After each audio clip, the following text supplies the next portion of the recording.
Erevto po mga kapatid, tuloy po natin yung atin pong pinag-aaralan dito po sa libro po ni Job at nandito na tayo sa chapter 28. At tingnan natin itong mga conversation.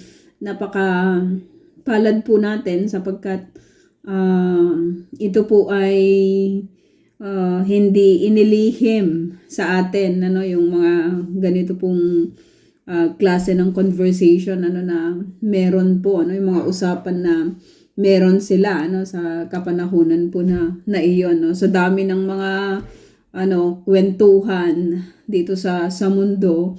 Nakita po natin na itong mga kwentuhan po na ito, itong mga sagutan po na ito, itong mga usapan po na ito ay naipagbigay alam, nai-record po ito sa atin, di ba? At nai-record ito, naisulat po ito at pinag-aaralan po natin sa mga kapanahunan po na ito sapagkat yung mga conversation po na ito ay hindi po naiiba, 'di ba, sa kapanahunan po na ito. It's the same, no? Kahit ilang taon na yung yung naka lilipas or nakaraan ay makita po natin na it's the same. Walang pinagkaiba yung pamamaraan ng pamumuhay, di ba, ng tao. Sabi po dito sa verse 1, may lugar kung saan ang pilak ay mahuhukay at may puok kung saan ang gintoy dinadalisay. So nakita natin na kahit dito sa mga statement po nila, hindi ito basta katang-isip lang nila, 'di ba? May mga ito sa buhay nila sa kapanahunan na 'yon maaring may mga ganito ring ginagawa na sila, 'di ba? Kahit sa kapanahunan po natin ngayon ay may mga nakikita po tayo, 'di ba, na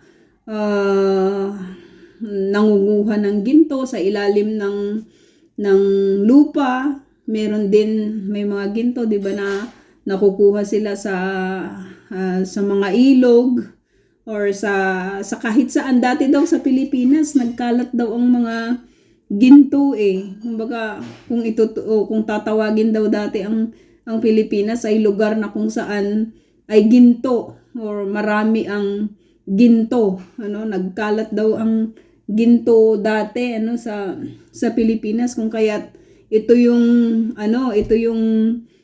punteriya dati, 'di ba, ng mga mananakop, kaya marami po yung nakita po natin, 'di ba, na sa kwento ng kasaysayan po natin may mga sumakop talaga, 'di ba, sa lugar natin at nagtagumpay po sila, 'di ba, sa kanila pong mga ginawa, sa kanilang mga kinuha or mga pagkuha, 'di ba, ng mga kayamanan na meron sa ating bansa, Kaya kung titingnan natin, it's the same thing, May lugar kung saan ang pilak ay mahuhukay.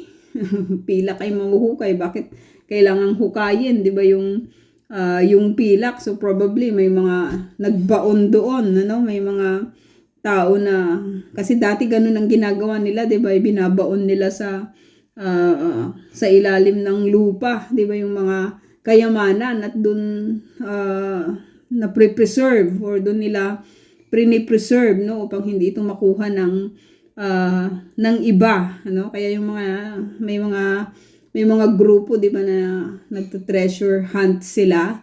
May mga detector sila na kahit sa kapanahunan po ngayon may mga ganong klase, 'di ba, ng mga tao na naghahanap, 'di ba, ng mga nakatagong mga kayamanan. At hindi lang sa lupa kundi maging sa ilalim ng karagatan may mga ganun din na naghahanap, 'di ba, ng mga kayamanan sa kahit sa mapalupa man o sa tubig man. Dito sa Israel may mga ganun sa dagat sila naghahanap ng kanilang mga collections, At sabi dito, at may puok kung saan ang gintoy na lisay, Hindi pa ako nakakita personally kung paano po nayayari yung ginto, pero sa mga documentaries, 'di ba, na pinapanood po natin, talagang may lugar na kung saan ay dinadalisay yung mga pinaprocess nila, yung mga ginto, hindi lang basta naisulat po ito, kundi talagang na-witness din nila kung ano yung mga kaganapan sa buhay na ito. Sabi dito, nahuhukay ng tao ang bakal mula sa lupa. So kung titingnan natin ang luma-luma ng mga luma-luma ng kasaysayan ito, 'di ba? Pero it's the same thing kahit naman sa kapanahunan po natin ngayon, ganun pa rin naman yung ginagawa sa pag-process nila, 'di ba, ng mga bakal, sa ilalim naman talaga, 'di ba, ng lupa kinukuha yung mga ginagamit upang makapagproseso, 'di ba, ng mga bakal. Meron somewhere in Isabela, meron doon isang malaking ilog na kung saan ay meron silang nahuhukay doon na ginagamit ng mga kumpanya. I don't remember the exact name, pero alam mo yon, yung ginawa nilang negosyo yun, pero imbes na yung buong lugar sana yung makinabang, yung iilang tao lang, probably yung mga may katungkulan pa, may mga connection, 'di ba, sa mga ganung klase ng businesses, So grabe lang yung ginagawa minsan ng tao upang kumita lang siya para sa kanyang sarili, 'di ba? Kahit to the expense ng karamihan kanila pong ginagawa, At sabi dito, at nilulusaw ang tanso mula sa batong nakuha. Mula sa batong nakuha. Sinasaliksik ng tao ang pinakamalalim na kadiliman. Ginagalugad pati ang kailaliman upang humukay ng batong yaman. So kahit sa kapanahunan nila, 'di ba, may mga ganito yung lagi kong sinasabi, 'di ba, mga kapatid, nag-iiba lang yung generation, pero it's the same human beings. Sabi dito, humuhukay ng malalim sa ilang at kabundukan na hindi pa naabot ng sinumang manlalakbay. Nagmimina sila roon sa gitna ng kalungkutan, Nagmimina sila roon sa gitna ng kalungkutan. Nakaka-amaze lang kasi binabanggit po ito sa atin. Ang title actually dito sa Bible ay papuri sa karunungan. Marunong talaga yung tao. Diba? Kumbaga, yung karunungan niya, ginagamit niya upang makapag-produce siya, diba, ng kayamanan, para sa kanyang sarili. Kung titignan po natin dito, kayamanan yung diba, yung kinukuha ng tao mula doon po sa sa nature, na meron siya. Sabi dito, nagmimina sila roon sa gitna ng kalungkutan, sa lupa tumutubo ang halamang kinakain, ngunit parang tinupok ng apoy ang nasa ilalim. Nasa mga bato ang mga safiro, nasa alabok naman ang gintong puro. So dinidescribe po sa atin kung paano po nila pinoproduce, yung kinukuha po nilang kayamanan. Ang daang iyo'y di abot tanaw ng lawin, kahit mga buitre hindi ito napapansin, So may sarili po silang may sarili po silang, kahit naman sa kapanahunan natin ngayon, may pinapanood ako dati sa TV tungkol sa kung paano sila nagpa-process or kung paano nila na-identify yung lugar kung ito ba ay may ginto, So operation po 'yon, na ginagawa po nila, na nakalimutan ko kung anong title nun. Tapos may mga instances na nagtatagumpay sila, nakakakuha sila ng ng ginto, yon. Kung minsan naman ang tagal-tagal ng ano nila, ng digging nila, pero wala silang ni isa man na nakukuha, 'di ba, na ginto, no? So ito ay malayo sa karamihan, no? Malayo sa kumbaga doon sa place ng ng mga tao, no? May sarili po silang mga ginagawa doon sa may agenda sila na ginagawa, pero alam po natin, 'di ba, na lahat ng mga ganitong klase ng pagkuha sa mga resources hindi po ito nakakaganda, 'di ba, sa kalikasan, no? Sinisira po ang tao talaga yung sumisira, 'di ba, sa kalikasan, no? So titignan po natin, sabi dito, 'di ba, napapuri sa karunungan, pero madalas yung karunungan kasi ng tao, kung hindi po ito gagamitin, 'di ba, para sa kapurihan po ng Panginoon, nagagamit po ito para sa destruction ng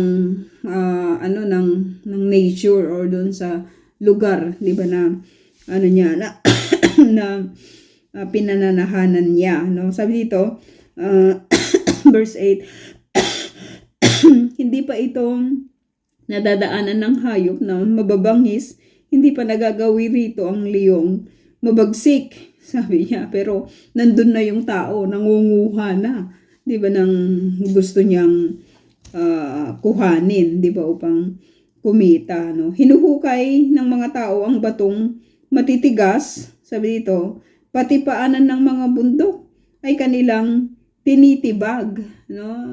Nalaman ko din na para yung matigas na bato, para matupok yun ng mabilis, sinusunog pala nila ito, 'di ba? Sinusunog nila ito sa modern na technology, pinapasabog na lang nila, 'di ba, yung mga bato, pero kung sa manual, sinusunog pala nila muna ito bago nila pukpukin, at mas madali daw 'yon na proseso para matupok, 'di ba, yung or matibag yung mga batong matitigas. So titignan natin, kahit sa kapanahunan po nila, ito na yung ginagawa, 'di ba, ng tao.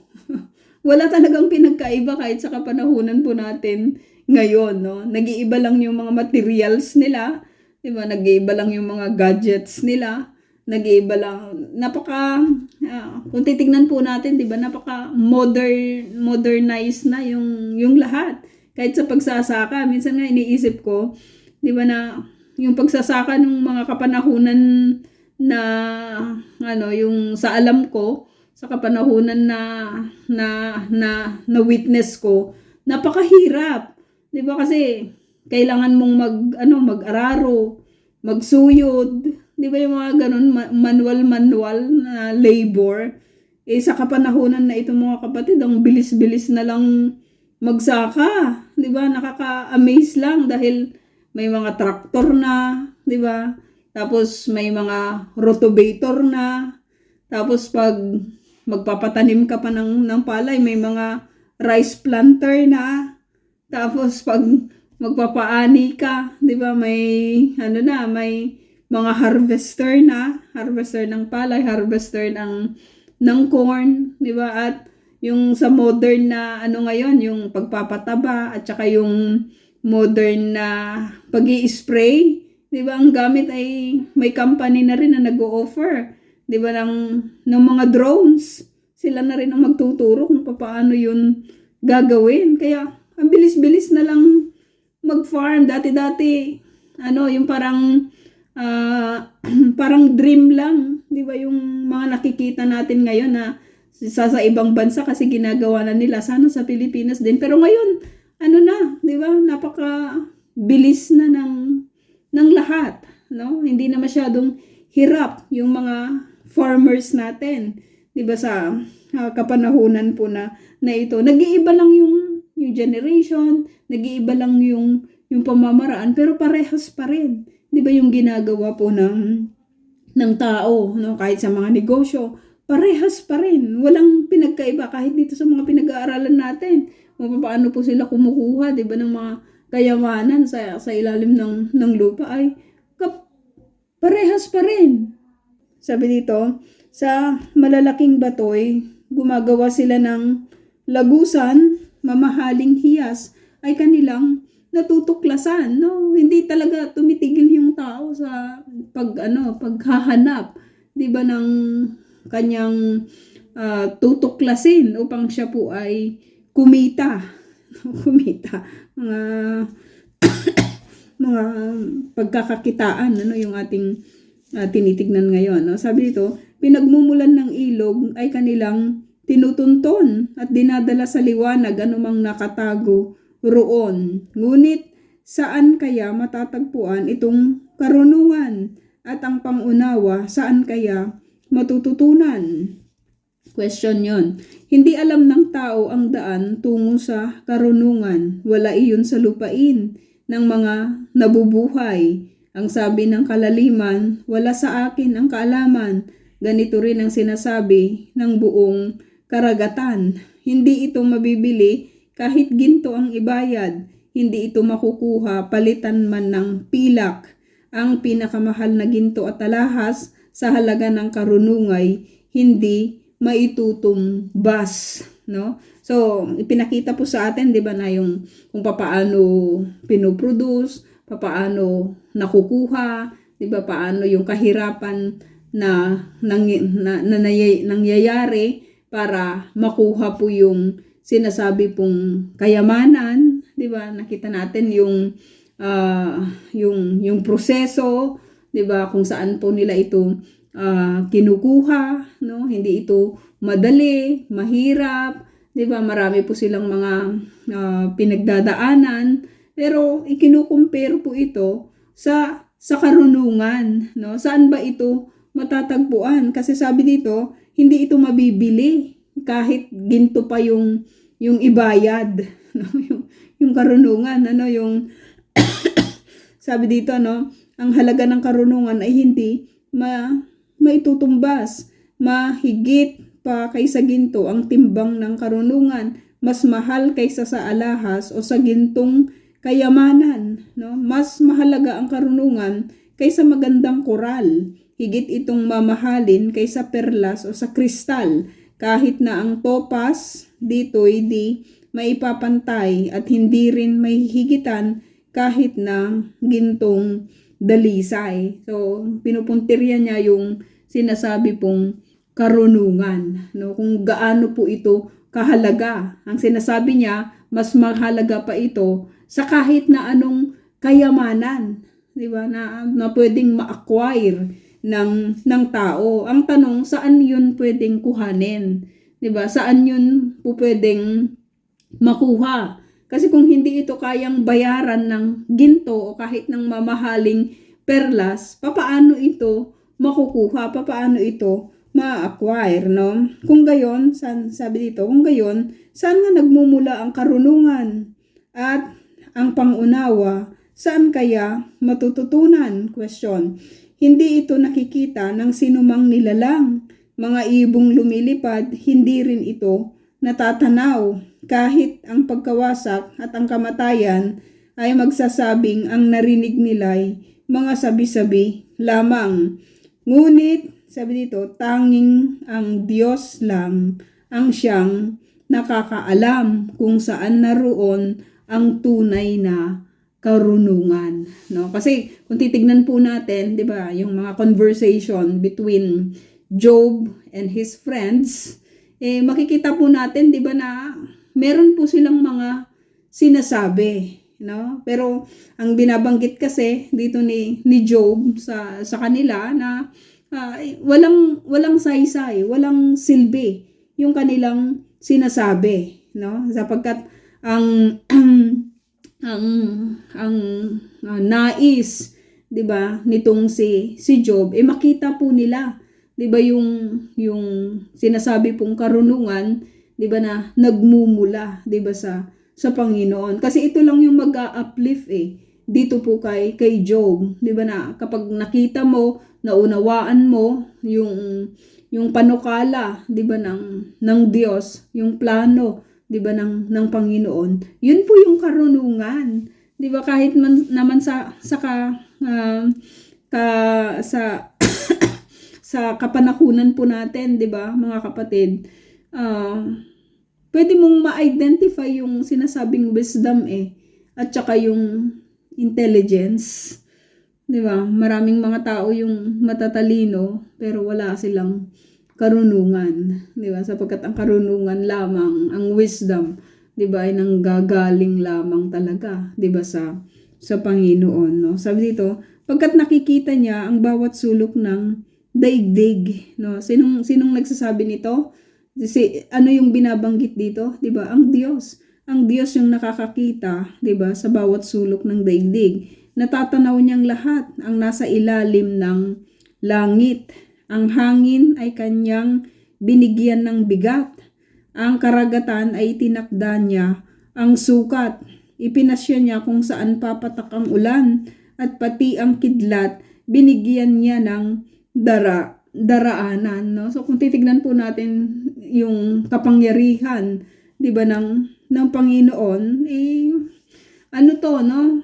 Ito yung po pwedeng ma-describe ng writer, ano, sa kanya, na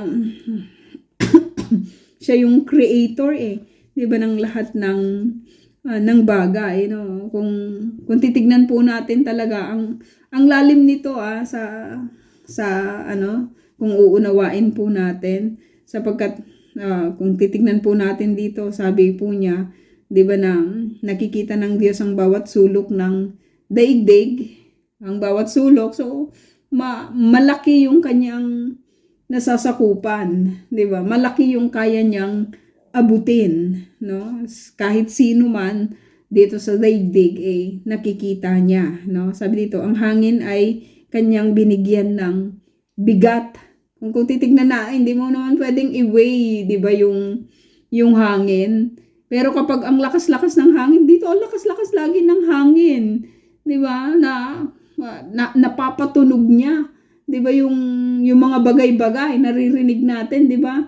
Yung bigat niya, 'di ba? Lalong-lalo na yung alam mo yon, yung talagang pinakamalakas, kaya niyang itumba kahit yung mga mabibigat, 'di ba, na mga bagay. Sinong pwedeng gumawa nun?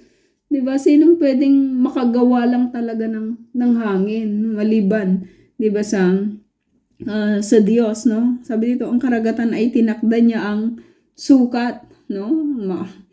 Siya mismo yung may alam ng sukat.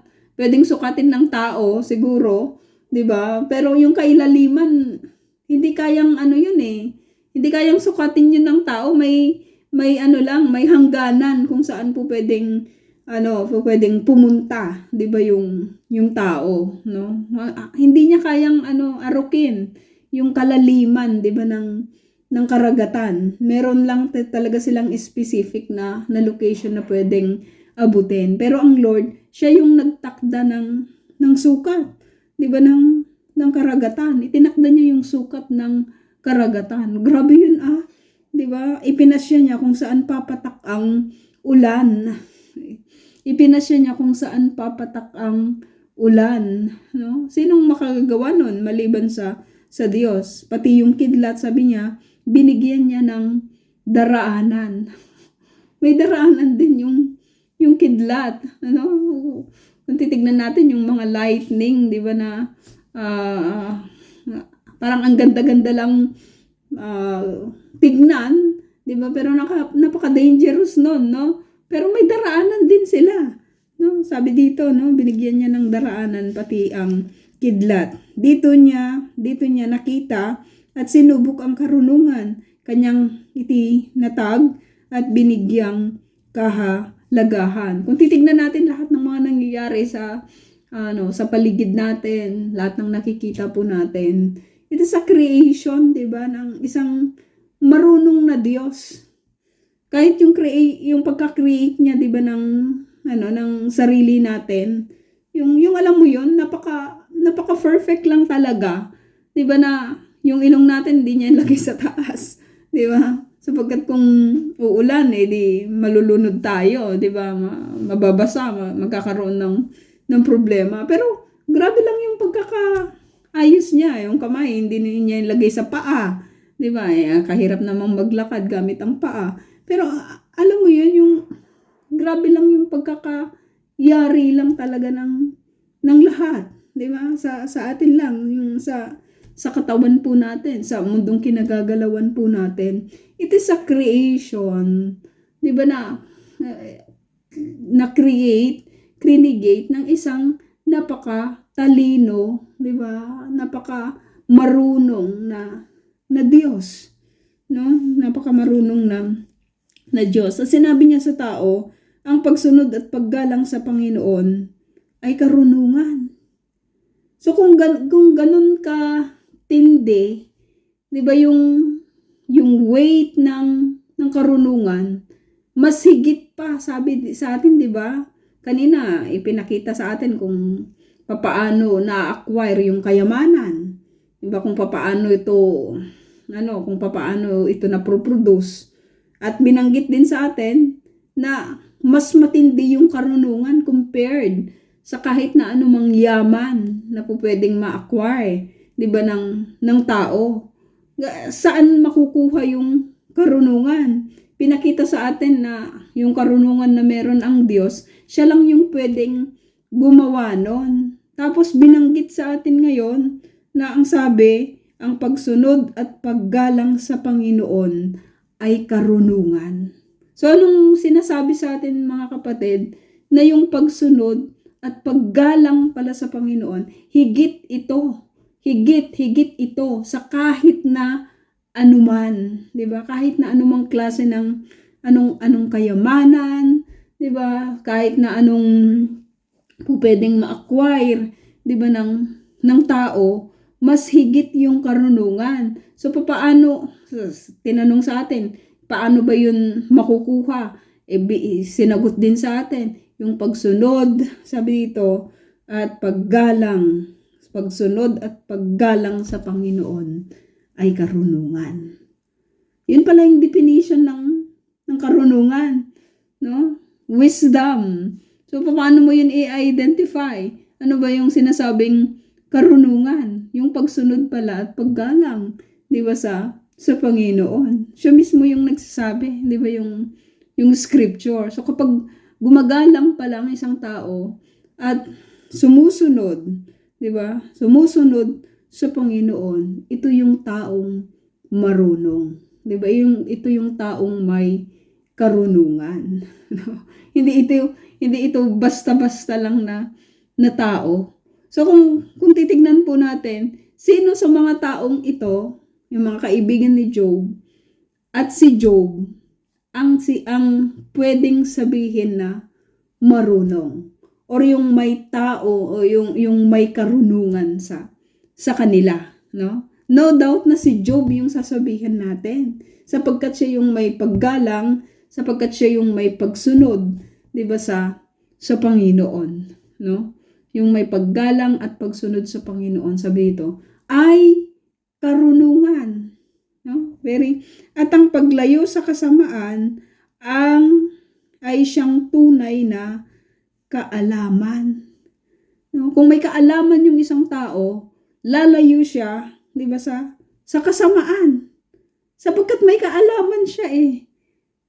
May kaalaman siya, 'di ba, na yung kasamaan na yon ay hindi magpapabuti, 'di ba, sa kanya. At ang taong marunong ay merong kaalaman, 'di ba? Yung taong marunong, bakit? Sapagkat siya ay sumusunod at gumagalang, 'di ba, sa Panginoon. So very clear, ano? Very clear ngayon, 'di ba, sa atin yung sinasabi po ng scripture dito po sa chapter 28. So kung pupurihin mo yung karunungan, kung titignan mo yung karunungan, makikita mo ito sa mga tao, 'di ba, na sumusunod at gumagalang, 'di ba, sa Panginoon. At sila yung mga taong may kaalaman sapagkat sabi dito lumalayo sila, 'di ba? Doon po sa kasamaan. So yun po mga kapatid yung ating lesson at chapter 29 po tayo bukas. So ito type ko na lang po yung ating question, Erev Tov po sa bawat isa.